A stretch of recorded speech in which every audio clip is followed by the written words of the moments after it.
I didn't mention my son. I know I've talked to you about him in the past, but my son was the most dyslexic person that I ever met.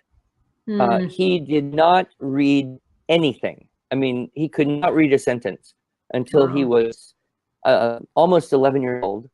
He did not read a book at all of any sort until he was 12 years old. And so most of his whole, elementary education was him listening to audiobooks, 6, 7, 8, 9, 10 hours a day. And all the math we did was verbal. I mean, there's no point of showing a kid math on paper when 13 and 31 are indecipherable from each other. Right. And all the spelling was verbal, and that was it. It was essentially hanging out with older siblings, being homeschooled, listening to audiobooks, doing a little bit of verbal and auditory math and spelling.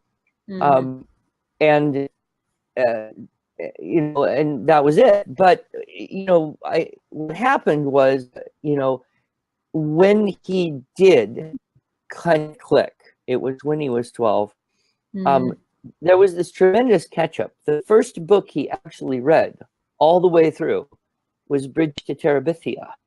So he never got stuck on dumb stuff like Diary of a Wimpy Kid or that drivel they give to, 8-year-olds. Oh, I know how much you love literature. Yeah, I know. My son always listened to the Narnia books. That was his stick to be until he learned to read.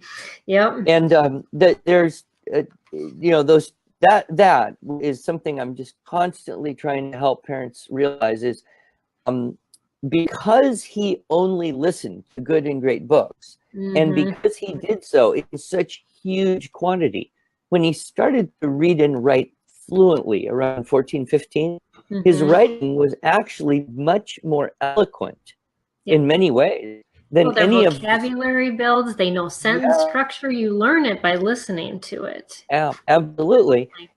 And so in a way, he was a better, more mature, more eloquent writer in his teenage years than any of his sisters, even the ones who were reading, C.S. Lewis at 6 years old.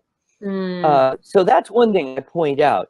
The other thing that I also point out is he couldn't read. But I said, I don't care if he can read or not. He's going to write because I am the writing guy. Right. But what's he going to write? What's he going to write? What's the only thing really that he could possibly do? And that was copy work, just straight copying. Yeah. So I set him up around age 10 and a half, probably, to copy 100 words a day. And I created a motivational system where he got points that he could cash in for airsoft weaponry, which is his big purpose for living. You got that too. And he just copied every day, a little bit, 15, 20 minutes. And because there was a motivation with a potential gain as well as a potential loss, like every time you complain, you lose points. He just did it. And he did it for about a year and 4 months. And then I've got to tell you, this was one of the most amazing moments of my parenting him. One day, he was 12 years old. And he was starting to read, and I looked at his copy work for the day, and I read it, and it was a little strange. And I said, "So, did you copy this from somewhere?" He goes, "Yeah." "So this is your copy work. You copied this from somewhere." It was a little story about a boy who fell in a river and his dog jumped in and grabbed him and pulled him to shore and saved his life, which is actually an event from my son's early life. So I'm reading this. There's nothing wrong. It's just odd. It just seemed like, where would you ever read this? And I said to him, "So you're telling me you copied this?" "Yes." "Where did you copy it from?" This was his answer. "From my brain." "Is that okay?"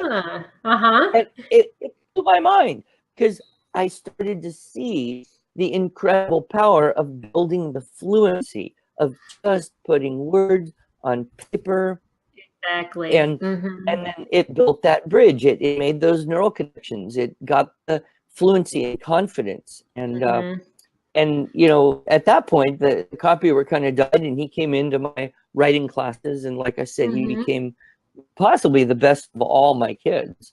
But that copywork, you know, yeah, it's not fun. No dyslexic kids want to do copywork, but if you set up a motivational system, and with boys, it's economics all the way. They want their points. If you want to know something about motivation, I talked to some ABA therapists last week, and they had some great suggestions on how to build those into your homeschool. Which yes, and that's basically what it is. It's that token system to get them something that they want. And, if you don't mind, I would also mention a talk that I've done at many conferences, and it's available online too. It's called Teaching Boys and Other Kids Who Would Rather Be Making Forts All Day. Oh yes, I had two of those. Yeah, and I think it's very helpful. About the first half or so is on some of the neurophysiological differences between boys and girls, which is, of course, a very politically incorrect thing to talk about, but you know, truth is truth. Yes. Yeah.